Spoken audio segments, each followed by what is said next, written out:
Welcome to this webinar on designing and developing futsal practices. My name is Ian Parks and I'm a youth coach developer supporting coaches in the Boys Academy programme and in particular those who use futsal in their programmes. I'm delighted to be joined today by Siôn Kitson, who amongst other things is the former England futsal team assistant coach, and Luciana de Martin Silva, who coaches in the Women's National Futsal Series and is a principal lecturer at Hartpury University. Today, we will use the footage from the FA Futsal Conference in 2018 as a stimulus to discuss some of the things you might consider when planning and delivering your futsal sessions in relation to your players and their environment. The session we're using is delivered by world-renowned Marc Carmona, who is actually the most successful coach in Barcelona futsal team's history. But the point we want to stress right from the start is that this isn't intended to critique how he delivered. It's about using some of our observations from the session to provoke your thought processes for when you work with your players. To help us do this with a bit of a focus, we will be using a planning and reflection model, which encourages coaches to consider the intended outcomes, practice design, coach behaviour, and player engagement within the session.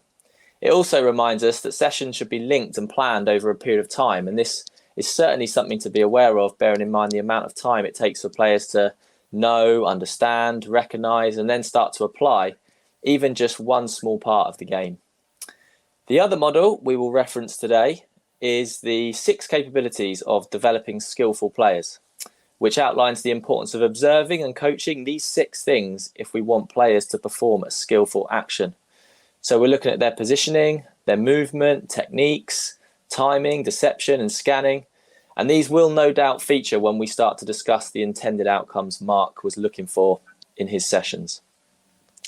So today in this webinar we'll look at the first 2 practices Marc delivered at the conference, and then in the next live webinar we will build on this by looking at the second 2 practices he delivered. So let's get into it. The first practice he started with was this. So it's a 1v1 plus 1 game. The server or support player starts in the middle of the court with the ball and he plays it to the attacker out here who had to try and beat and outwit the defender and then try and come and score past this goalkeeper. So we're just going to show a 2-minute clip which highlights some of the key moments within this 15-minute practice, and then I'll ask Siôn and Lou what they thought of it. So let's show this video. Here we go.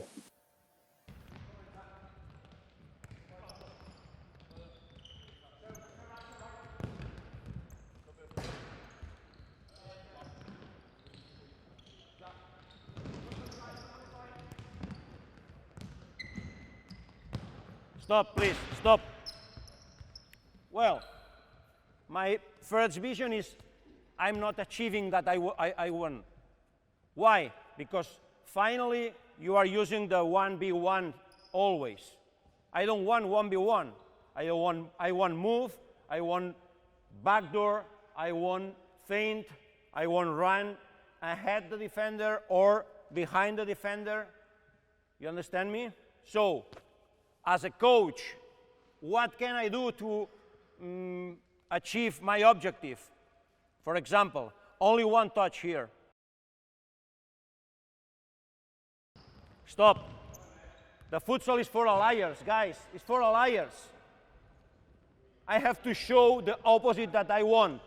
If I want to receive that, I have to ask for the ball here. Defend, please, defend, defend, defend. Defend here, near, near, near. Near, come on, pass the ball. Another time. Whoop. I'm a liar. The futsal player is a liar.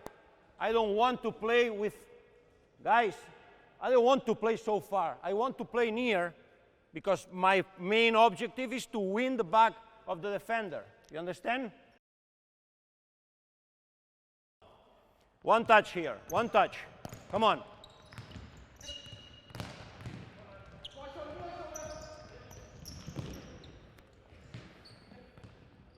If you receive behind, you can use, okay, perfect.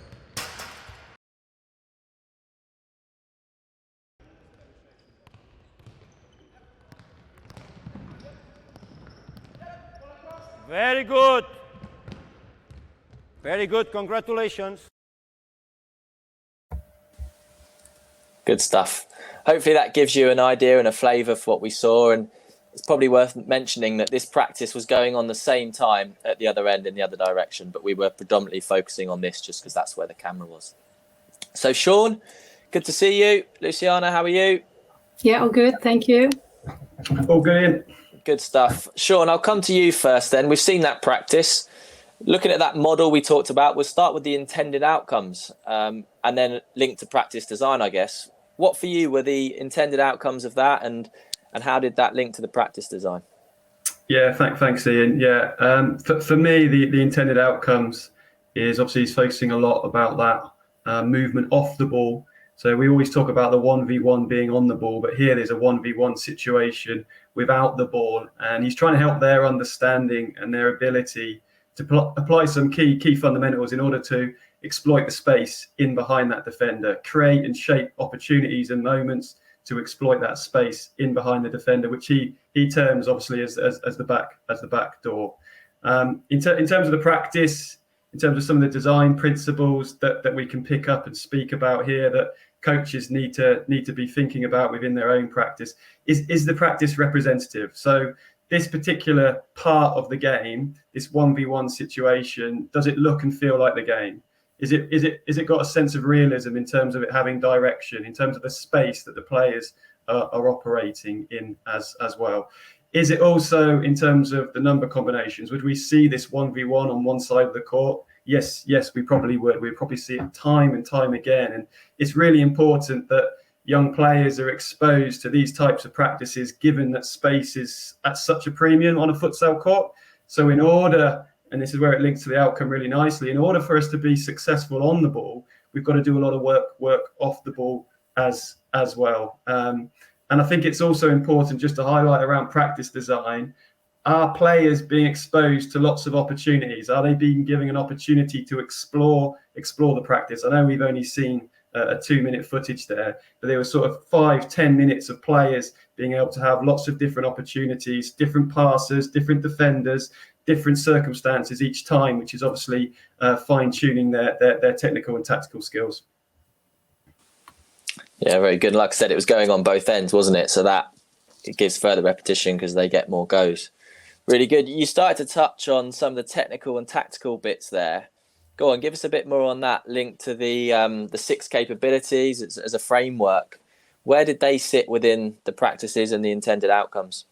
Well, they're wedded throughout this particular practice, and as we see when Mark adds additional layers later on, they're absolutely threaded throughout. So if we think about what's happening before the player receives, there's got to be that awareness of your environment. So where is my defender?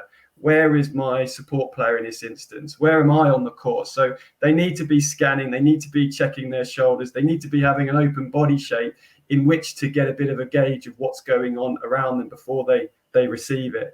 Assessing the space and the distances between them and their defender, the space in behind, and then starting to think about, as they receive possession or if they start to move off away to create an opportunity to receive possession, what does my movement look like? And I know Mark will touch on this in a little bit later. Am I able to exploit behind the defender? Am I able to exploit in front of the defender? What's the timing that I need to consider to create those distances? Maybe I need to run slowly, or maybe I need to stop before exploding. He talks about futsal as a game for liars. How do we start to disguise our motion, our body movement? And there's also little techniques that we can learn in these situations about how we drag defenders away from the ball to leave space into the middle, or how we narrow the court and stay really close to then pull away, as we saw one of the players do in that footage. So yeah, the capabilities, the 6 capabilities are absolutely wedded throughout this practice. Brilliant. And Luciana, coming to you, I know the next part of that model talks about coach behaviours and player engagement. What did you notice in this practice? I'm conscious that some of this won't be as natural as it might normally be, because it was more of a coach education session, wasn't it? And he didn't know the players, and he's working in a foreign language and so on. But even so, I'm sure there's something we can take from it. So what did you notice? Yeah, one thing that comes through very clear in session is how Kamona really observes the session. So if we go back, I don't know whether we can go back to the start of this video. And that's it. If we stop there just for a second, I think one of the key things there, you can see where Carmona is. His job there is to observe. He's probably thinking, am I getting what I want to get out of this session? And a lot of the times we feel that perhaps some people might feel as coaches, I need to intervene, I need to stop the session and talk and be perhaps the main person there. But actually, for me, the main job of the coach is to observe and really think about how can I adapt that session to make it work towards the aims and objectives of the session. So Carmona, like Sean said, there was so many kind of detail in terms of what he wants to work on. And when he stops the session, he does that because he thinks, you know what, I'm not actually getting what I want to get out of this session. And you are not actually doing, in terms of the players, you're not perhaps doing what you need to get better at. So by stopping the session, he creates then an opportunity for them to work on what he wants them to work on, which, like Sean mentioned, is about exploiting the space behind the back of the defender. So yeah, so for me, in terms of coaches, is really thinking, stepping back and thinking, what can I see? Really pay attention to what the practice is showing you. And don't be afraid to actually adapt that, because sometimes we have a plan, but we don't have to stick to the plan. Or perhaps the plan has to be flexible enough to allow you to go to different pathways if you need to. But I would say that's probably one of the main skills that he's showing in that practice there. Yeah, very good. And actually, it was that observation skill that allowed him to make that change, wasn't it? Where I think you said they were playing 1v1, and he actually said, no, stop. I don't want 1v1s. That's not my intended outcome, like you said, Sean. And so it was that observation skill that shows how they all tie together. The observation meant he could intervene with his practice to fit his intended outcomes. Is that something that you noticed and thought about? Yeah, absolutely. We always talk about players perceiving their environment and acting upon it, and from what they're gathering. It's the same thing from a coaching point of view, as Lou's highlighted, gathering that information. And he didn't want them to be playing 1v1 with the ball. His priority was the 1v1 off the ball. What can I do to constrain the practice or afford more opportunities for the player, the attacking player, to work that movement, to start to shape the space around them, to really affect the defender. And it's a subtle change. And he had a good observation for 30 seconds, a minute, and he was like, no, this isn't quite working. So again, he was ready to adapt and move away possibly from what his original plan was. And I guess, so just to add to that, I think is when we're changing that practice, then including something extra, is making sure that we allow players time to familiarize themselves. So he changed it and he said one touch, but he didn't intervene straight away. He let them play and actually get familiarized with the new rule, because by the time they get, they probably need a minute or two to understand what the practice is about, and start to exploit the new opportunities. So yeah, not rushing into intervening. Again, stepping back, observing after you introduce something new, give them time to get used to it. Brilliant. Was there anything else from you, Lou, linked to the player engagement or coach behaviours that really stood out in that first little practice? I think, I don't know, I mean, for me, the next point would be more towards the end in terms of the praise, but I don't know if you want to go towards that. Yeah, go on. Yeah, so I think what's interesting about his practice as well, there was a couple of times when he said perfect, and then towards the end he even says congratulations and praising the participants. And again, as a coach, I think that's a key thing in terms of motivating players. Sometimes we might think, the aim of the session is to exploit space behind the back or create that space, and then we wait until the perfect opportunity to praise. But then are we not probably always praising those people who are the high achievers? How can I praise those people who are working towards their main aim, but are not there yet? So we're talking about the learning gains rather than just the final product. So by kind of using the kind of successive approximations in the sense that, it's not exactly what I want, but he's going or she's going in the right direction. Therefore, I'm praising this small little thing that they have done, and hopefully they'll carry on doing that. Just to come in there just quickly, because that really relates nicely to sort of how we look at designing practice in terms of what's our intent as coaches. So we've got an outcome, we've got a series of potential practices that hopefully support that outcome. but where are those players on that journey? Is it the first time they've been exposed to this type of practice or this content? Therefore, we might need to leave that space for them to explore. And if they're in exploration mode, how we behave as a coach needs to reflect that.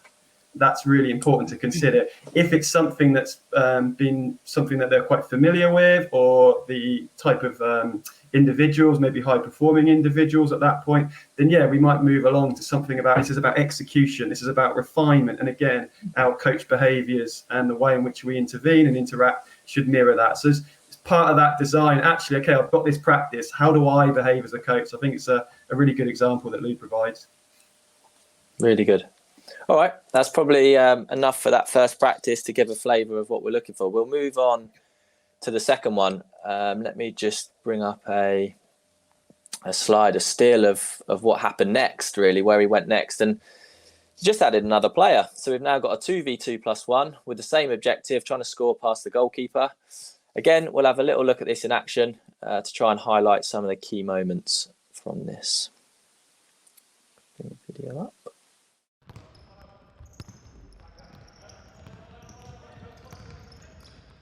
Look at the pass.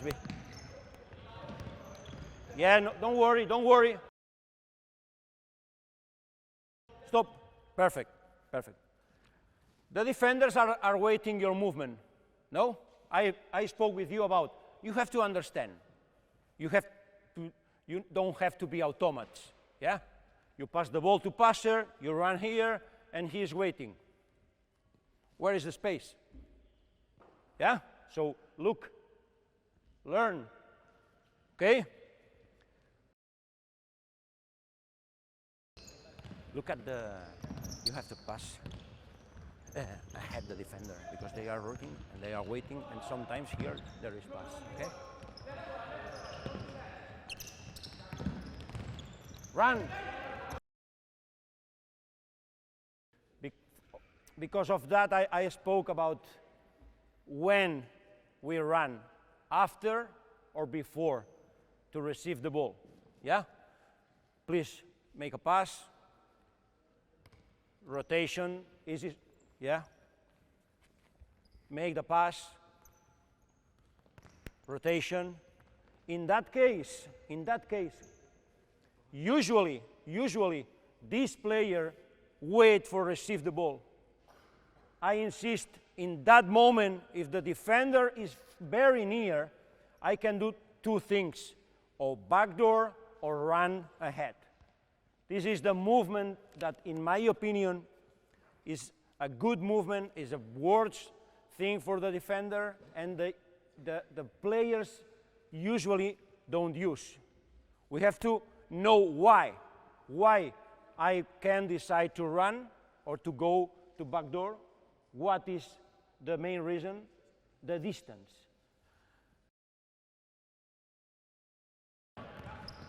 Go.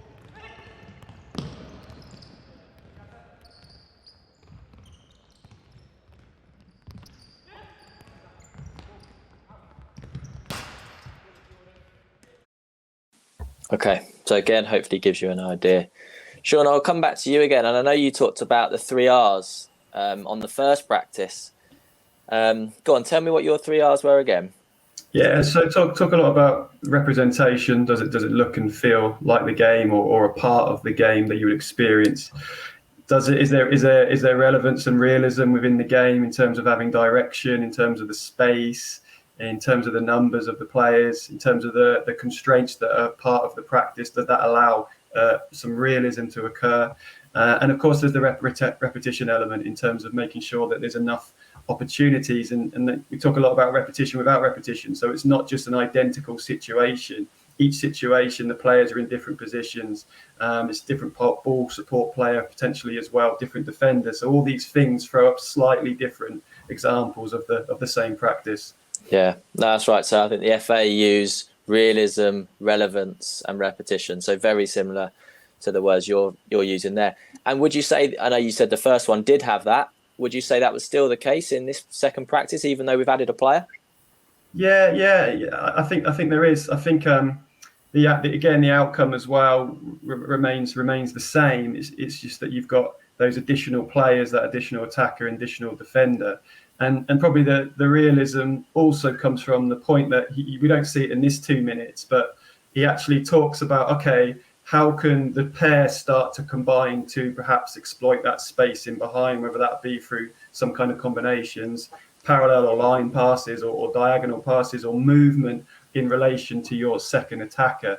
And he also briefly mentions that actually those movements start to speak to a particular system of play, which is known as the 4-0, whereby two players on either side look to flatten the defensive line in order to exploit that space in behind. So yeah, the practice design starts to allow for that, and it allows for those opportunities for players. I think the key point from a coaching perspective is recognizing when we add additional layers of variability, or when we start to move closer to perhaps the full game, all that variability is increased information that the players have to attend to. So it's absolutely fundamental, as we're observing as a coaches, that we still get them and ourselves to narrow in on the outcome. So yes, they could do all sorts of combinations as a 2v2, but actually it's about how can they work together to best exploit that space in behind. If they're just continuing to rotate, we're losing a little bit of the essence of the outcome. No. Rotating for a purpose and moving for a purpose, and the whole thing about the 6 capabilities now gets heightened again, because it's not just my own 6 capabilities, it's how that relates to my teammate, how that relates to the support player as well. So it's trying to connect all those things. So as coaches, that's a real challenging job when perhaps they're learning this for the first time. Yeah, Lou, does that fit with some of your observations, probably linked to the way he tried to manage his behaviour, really? Yeah, definitely. I like from what Sean was saying, that the players are definitely being challenged. There is the extra layer, like Sean mentioned there. So really, as a coach, you'd expect them to make mistakes. If they don't make mistakes at this stage, the practice is probably too easy for them. So I guess one of the key things that Carmona does at the start, and I don't know, again, if we can play that video just very quickly when he says, don't worry, don't worry. Look at the pass. Yeah, no, don't worry. So yeah, so if we just stop there, and that is the key message from the coach is, you made a mistake there, or what is actually a mistake. Sometimes we define mistakes depending on the aim of the session, but he passed the ball, didn't get to the player, or the player didn't come for the ball. But what Carmona said was actually, don't worry, almost saying, do you know what, I expect you to make this mistake, because this is something, like Sean said, there might be a new concept to you, and you're trying to work it out in your head. So you're trying to think about what you should do, when you should do, how, and everything else. So it's a lot in terms of asking that the player doesn't make any mistakes in that session. But I guess my main, I would say, experience in terms of that is that sometimes players need to be made aware that mistakes are part of the training session. Because what tends to happen sometimes is even players might think that we need to get it right first time, and learning takes time. And this has to be the key message from the coach. I'm not expecting a perfect practice today. We're here to learn. If you make mistakes, move on. Next one. Let's try to improve ourselves.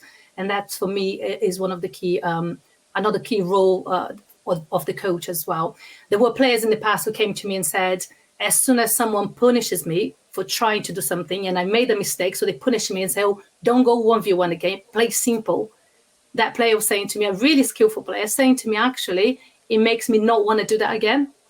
So, okay, if we say we are expecting failure or mistakes, how do we deal with that as coaches? How do we motivate players to keep trying, even though they're making mistakes, keep trying, because you get there eventually? How do we support them? And that's the key thing for us, I guess, to ask ourselves as coaches.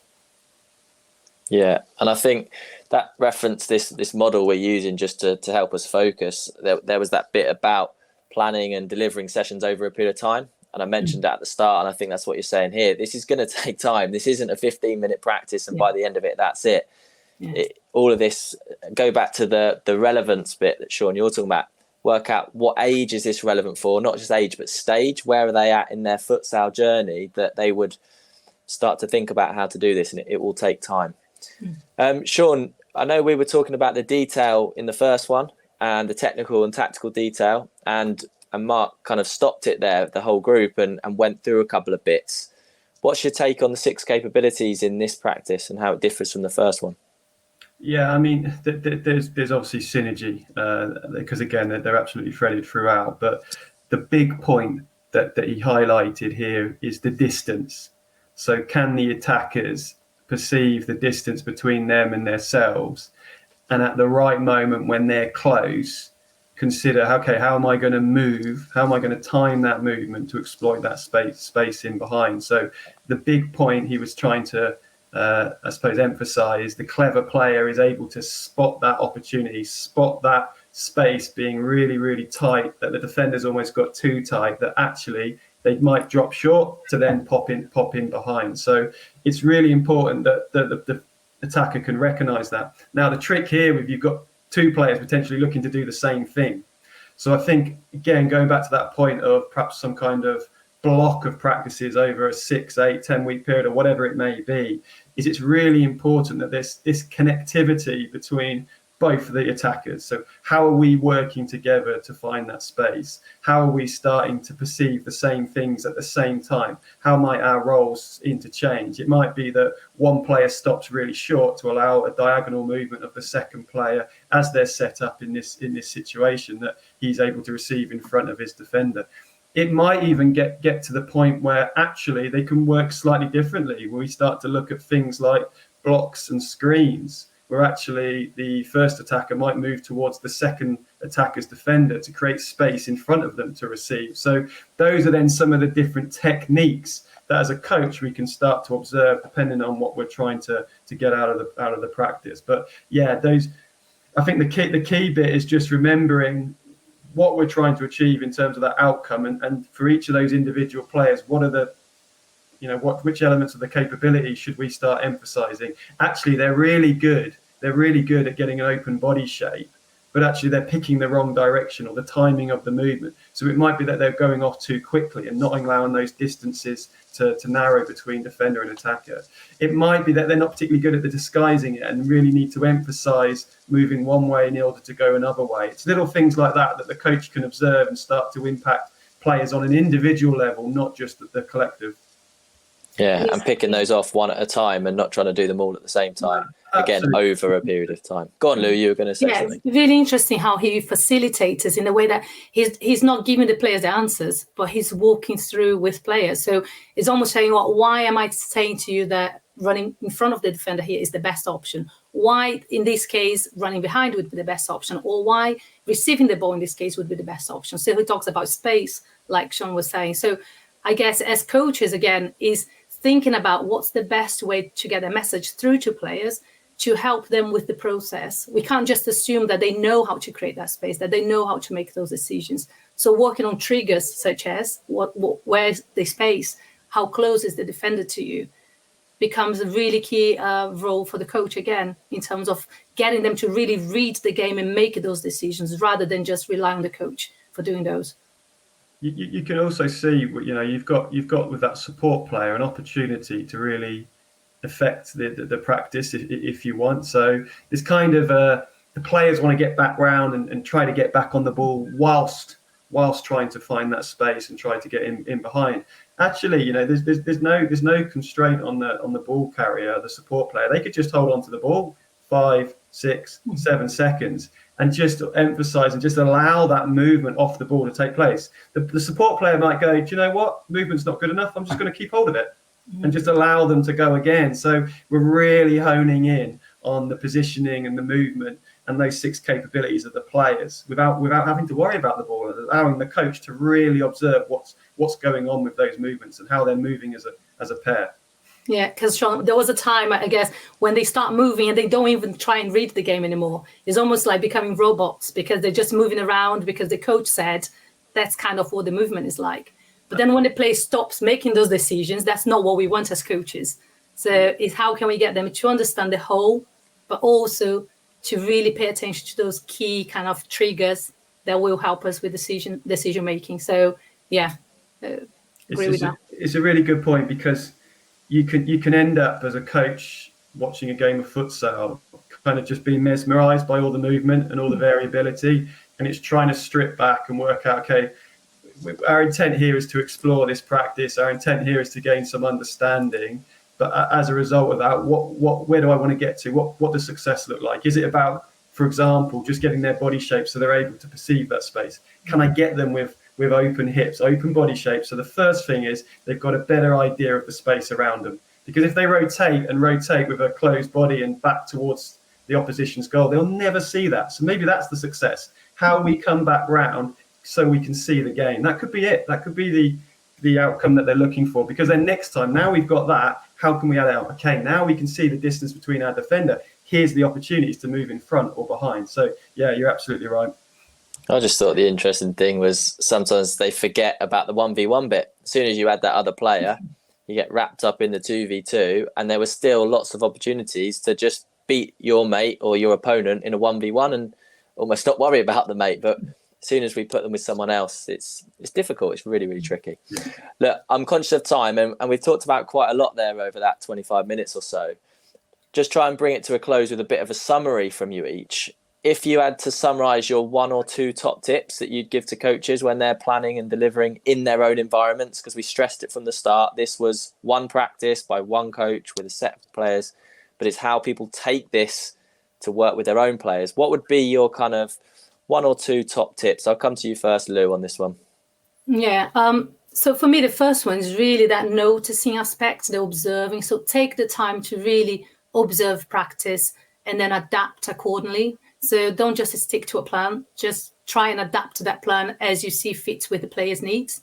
And I guess the second one is just really thinking about co-creating that kind of environment that, allow players to make mistakes and make them think that that's okay. That's learning, and learning takes time. So that's for me the kind of the 2 key messages, really. Lovely. And Sean? Yeah, I think for me, it's just remembering your outcomes, remembering the intentions that sit behind your outcomes. We talked about that scale between, are we in exploring mode and learning, or are we in that refinement and execution mode, and a coach being able to mirror behaviors in relation to that. And again, I suppose with the practice design principles, just when you're designing practice, think about that representation. Does this look and feel like the game? Is it relevant for the age group and the individuals that I'm working with in terms of their journey? And also that repetition. Am I making sure there's enough opportunity? So if we're in that exploration zone, just allow it to flow, allow learning to occur around the corner. We don't have to keep stopping it. Let those young players enjoy the game. And the only other thing I would say is, if we're going to constrain or change practice, add conditions in, maybe just have a little think about the unintended consequences in your design practice, because we can put things in like limit touches or put time constraints in it, but are we aware of how that then impacts the outcome? So in that design phase, just have a little think about those unintended consequences. Brilliant. Lovely, succinct summaries. Really appreciate your time today. I'm sure people have taken something from that. So thank you. I'll see you again on the live one, where we'll be looking at his next 2 practices that he did that day. And we may well have some questions from this one that people will bring with them to the next time we get together. So thank you very much, and I look forward to seeing you very soon. Cheers. Thanks, Ian. Thank you. Bye, guys. Bye.